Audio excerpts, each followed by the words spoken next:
warahmatullahi wabarakatuh. Bismillahirrahmanirrahim. Alhamdulillahilladzi an'ama 'alaina bitatimis shalihat.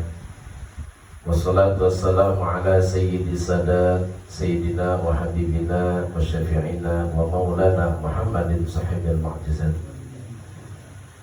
Allahumma shalli wa sallim wa barik ala sayyidina Muhammad wa ala alihi wa ashabihi wa man tabi'ahum bi ihsan ila yaumil mi'ad, amma ba'du. Qala rabbi shrah li sadri wa yassir li amri wahlul 'uqdatam min lisani yafqahu qawli. Qalu subhanaka la ilma lana illa ma 'allamtana innaka antal alimul hakim. Shadaqallahu wa sadaqa rasulullah. Jamaah hadirin sekalian yang dimuliakan Allah, puji syukur sama-sama kita panjatkan kehadirat Allah Subhanahu wa taala. Malam ini dengan karunia-Nya kita bisa berkumpul bersama. Mudah-mudahan langkah kita, niat kita ke majelis ilmu ini menjadikan asbab Allah Subhanahu wa taala ampuni segala dosa-dosa kita. Dan mudah-mudahan yang sakit di antara kita Allah angkatkan penyakitnya. Mudah-mudahan yang sedang mendapatkan kesulitan Allah angkat kesulitannya diganti dengan kemudahan. Dan mudah-mudahan dengan kita duduk di majelis ilmu, dengan kecintaan kita terhadap majelis ilmu, mudah-mudahan anak cucu keturunan kita, dzurriyyah kita Allah jadikan orang-orang yang saleh dan salihah. Salawat dan salam yang senantiasa tercurah kepada Nabi besar Muhammad sallallahu alaihi wasallam, kepada para sahabatnya, para pengikutnya. Mudah-mudahan termasuk kita sekalian selaku umatnya yang berada di jannah.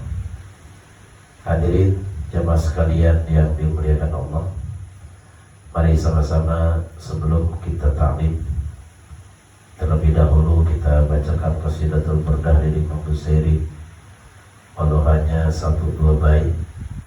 Mudah-mudahan ini menjadikan asbab Allah Subhanahu wa taala memberikan kita ilmu yang bermanfaat dunia dan akhirat.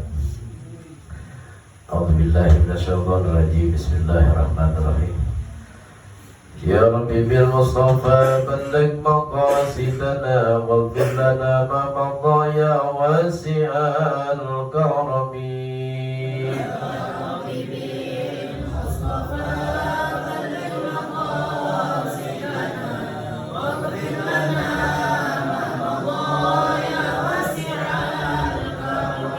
Ya akramal khalqi ma liman aludhu bihi siwaka inda hululil hadithil amimi.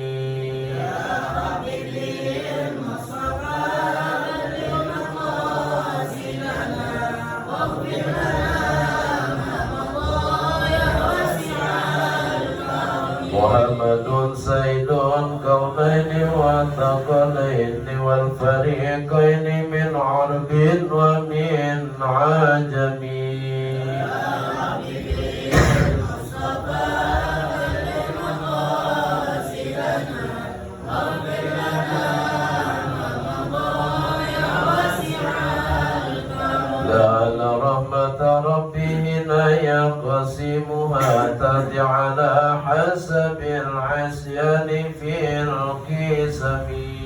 Ya Rabbi bil Mustafa balligh maqasidana waghfir lana ma madha ya wasi'al karam. Ya Rabbi waj'al rajai ghayra mun'akisin ladaika waj'al hisabi ghayra munharimi. Ya Rabbi bil Mustafa balligh maqasidana sallallahu alaihi wasallam pada alihi wasallam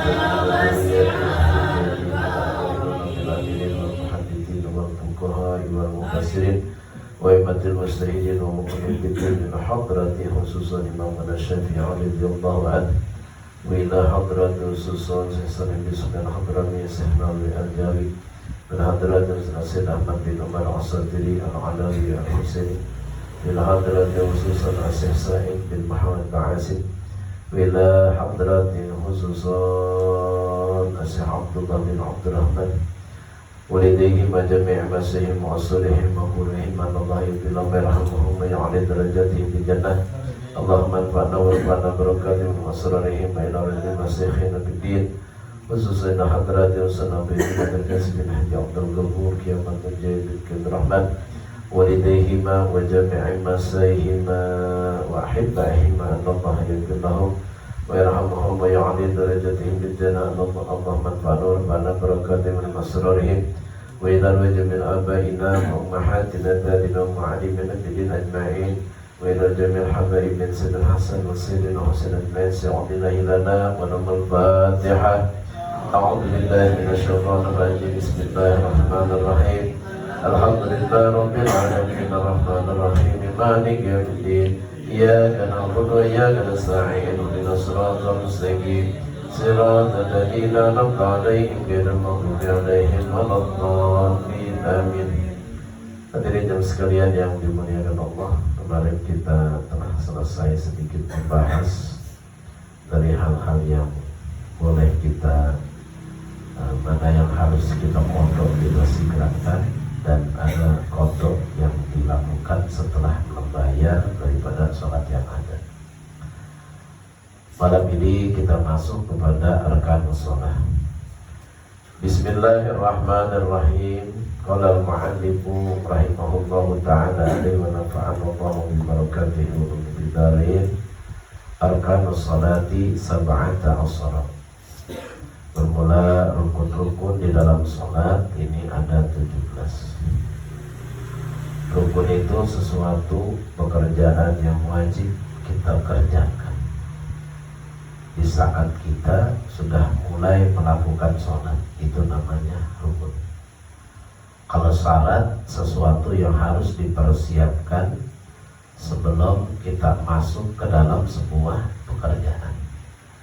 Jadi antara rukun dengan syarat itu beda ya. Kalau syarat ya sesuatunya harus disiapkan dulu tuh sebelum kita masuk kepada pekerjaan. Nah kalau rukun berarti sesuatu yang harus diadakan, sesuatu yang harus dikerjakan di saat kita sudah masuk ke dalam rangkaian ibadah. Nah ini ada 17. Nah kalau ada kita dengar atau kita baca di dalam kitab lain ada 13 misalnya, berarti itu tumakninahnya dijadikan satu. Misalnya ada menjadikan arkanus sholati salasata asyara, misalnya rukun sholat itu ada 13, berarti tumakninahnya dijadikan satu. Kalau dijadikan 17 berarti tumakninahnya ini ditafsir, diperinci. Yang pertama rukun daripada sholat al-awwalu an-niyatu. Niat. Al-makna anal awwala min arkanis sholati niyat bi'aliha bil qalbi. Fala yakfi an-nutqu biha ma'a ghaflatil qalbi. Jadi maksudnya niat yaitu bagian yang pertama daripada rukun sholat. Di mana adanya niat? Niat itu adanya di dalam hati. Nah ini sebab niat itu bagian daripada rukun qalbi. Ya, niat diambilnya dari mana nih? Diambilnya dari hadis Nabi, innamal a'malu binniyat. Sahnya segala pekerjaan itu dengan niat. Jadi semua pekerjaan ibadah itu kembali kepada niatnya. Nah kalau sholat, ya niat ini jadi rukun yang pertama. Sama dengan wudu, wudu juga harus ada niatnya. Haji juga wajib ada niat. Umroh juga ada niat. Terus berkurban kita juga ada niatnya. Zakat fitrah ada niatnya. Enggak ada satu pekerjaan ibadah pun yang tidak dilalui kecuali dengan syarat niat. Jadi pondasi yang pertama itu adalah niat. Kenapa niat? Sebab tadi innamal a'malu binniyat. sahnya pekerjaan itu, amalan itu adalah dengan niat. Kalau niatnya baik, ya misalnya kita melakukan sesuatu, kalau niatnya baik, insya Allah hasilnya juga baik. Nah, kalau niatnya sudah nggak baik, ya sesuatu itu akan berakhir juga nggak baik. Nah, yang pertama ini di dalam salat adalah niat. Di mana adanya bil qalbi, di dalam hati. Fala yakfi an nutqu biha ma'a ghaflatil qalbi. Maka tidak sah kita berniat. Nah, di sini maksudnya niat salat. Maka tidak sah berniat salat, ya, hanya mengucapkan saja dengan mulut, ma'a ghaflatil qalbi, serta hatinya lalai. Misalnya kita ngomong usolli fardhu zuhri arba'a rakaati mustaqbilal qiblati adaan lillahi ta'ala. Nah, ini kan talafuznya dengan lisan. Tapi ketika kita Allahu Akbar itu hati kita melantur untuk kemana-mana. Hati kita kosong, enggak menghadirkan niat kita, maka sholatnya itu tidak sah. Maka niatnya itu batal. Ya, kalau niatnya batal ya udah pasti. Ya, udah pasti itu sholatnya enggak sah, niatnya aja udah batal. Saya nggak bisa bacaan usholinya. Nawaitunya saya kagak bisa. Talafuz dengan niat, ya, talafuz dengan lisan hukumnya sunnah. Yang wajib itu adalah menghadirkan niat, ya, di dalam hati di saat takbiratul ihram. Itu yang wajib.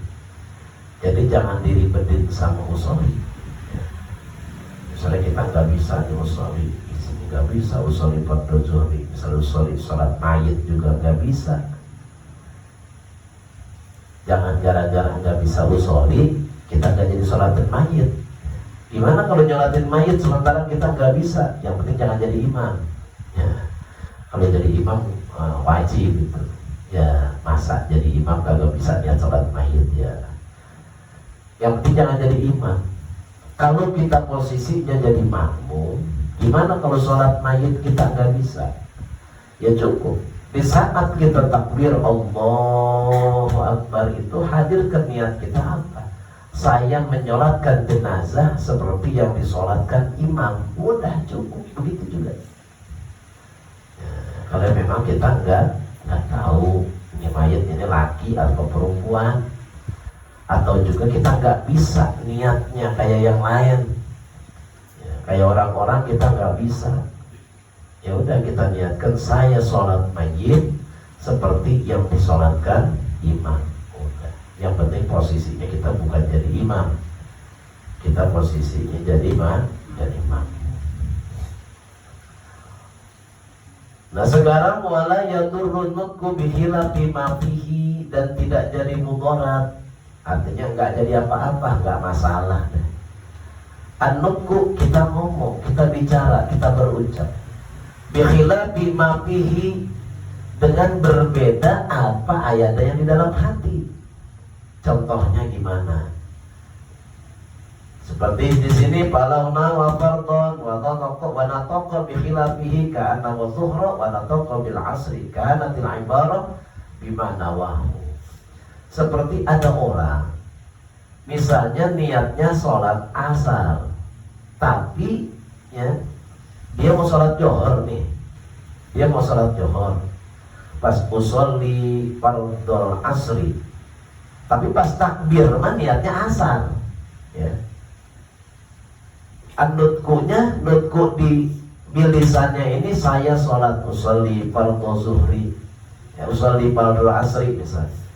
Saya sholat asar, pas Allahu Akbar, tapi ketika takbir mah kita niatnya sholatnya sholat zuhur, maka itu sah. Kenapa? Karena ibaratu bima nawahu. Karena bahwasanya ibarah artinya yang terhitung itu dengan apa yang dia niatkan, bukan yang dia ucapkan.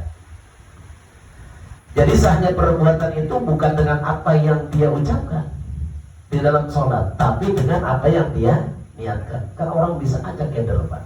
Ya? Orang bisa aja keder. Apalagi kita misalnya yang udah tua, ya, kita udah tua banyak lupa. Kita mau sholat johor nih, usoli fardhu asri. Tapi pas takbir mah niat dalam hatinya sholat juhur, maka itu la yahurru, tidak jadi mudhar, artinya sah. Nah kecuali talaputnya sholat asar, ya, talaputnya sholat asar, niatnya juga sholat asar, sementara itu dia menunjuknya sholat juhur. Nah itu mah gak sah, begitu. Jadi tergantung apa yang dia niatkan. Jadi kan nanti ibaratu bimana wahu, ibarah itu tergantung dengan apa yang dia niatkan. Jadi jangan diulang lagi tuh. Kita misalnya sholat zuhur, Allahu Akbar, udah bener niat kita sholat zuhur. Kita baru ingat, ya Allah tadi gua usoli fardhu asri, ya udah biarin, ya. Jangan diapain tuh. Jangan balik lagi, sah begitu juga. Ini yang pertama, ya.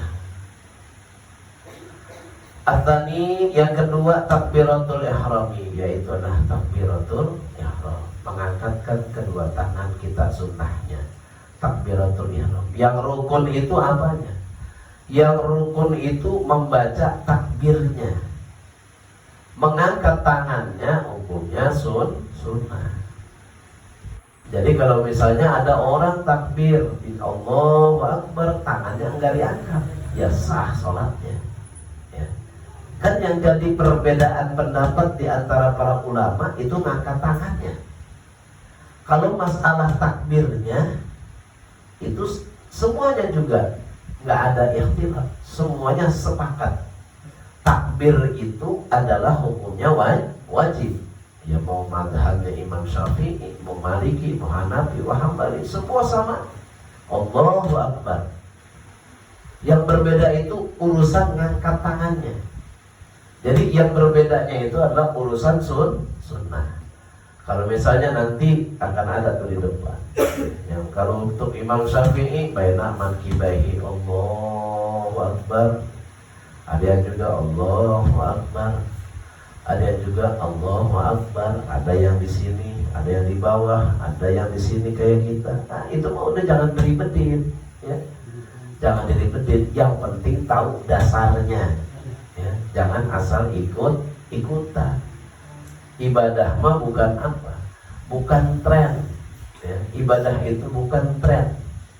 Kadang-kadang kita itu ibadah karena tren. Mentang-mentang kita lihat yang ono namanya takbirnya begitu keren juga, kita ngikut-ikutin. Ya jangan. Ibadah mah sesuai dengan apa?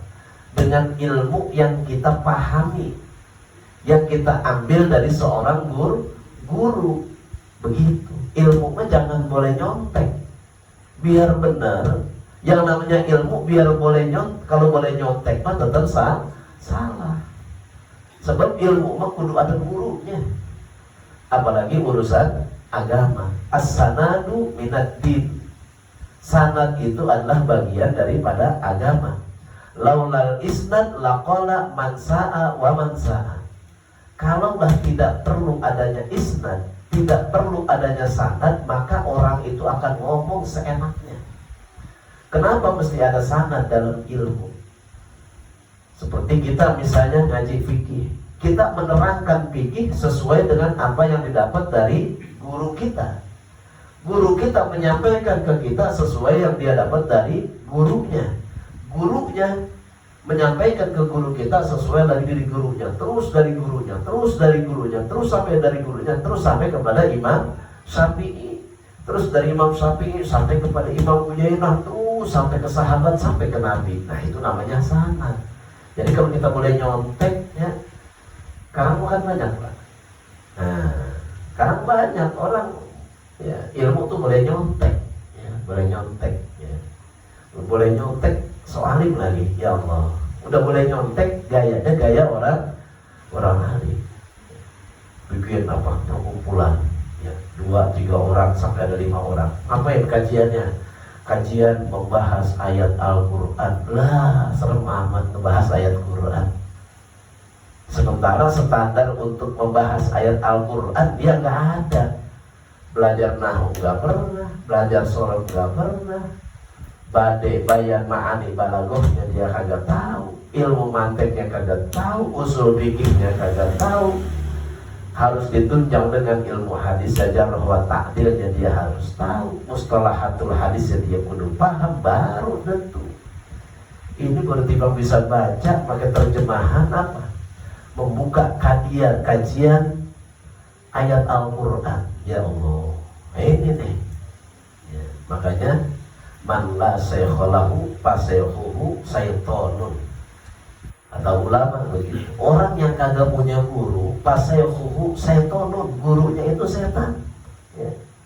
Jadi orang yang mengkaji satu ilmu tapi dia gak ada guru, yang gurunya ini gak bersanad, yang gurunya ini gak jelas jalur keilmuannya, fasayhuhu saytonun, maka yang seperti ini namanya nanti gurunya jadinya setan.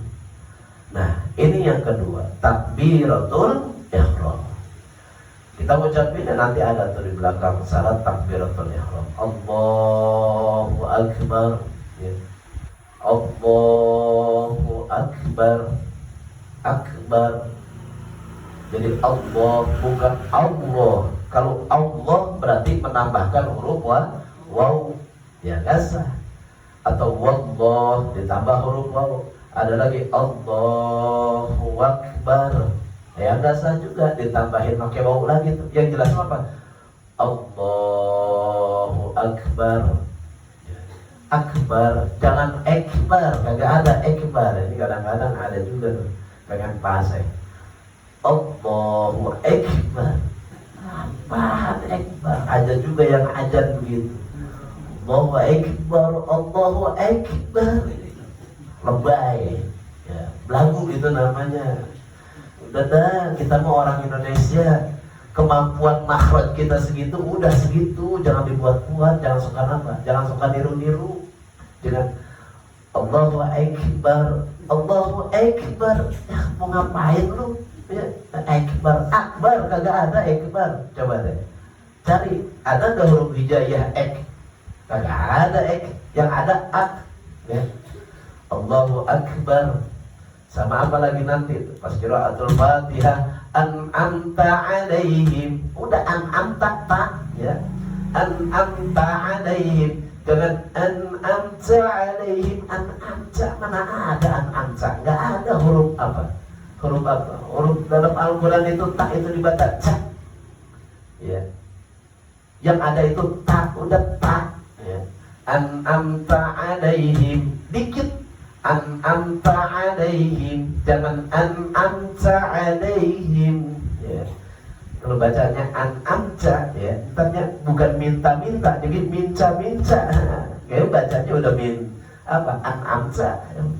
Udah, kita mah makhraj sesuai yang kita mampu ya, sesuai yang kita mampu, sesuai yang guru kita ajarin. Udah, jangan suka apa? Jangan suka niru-niru, jangan suka berturutan, jangan, kalau kata orang kampung apa?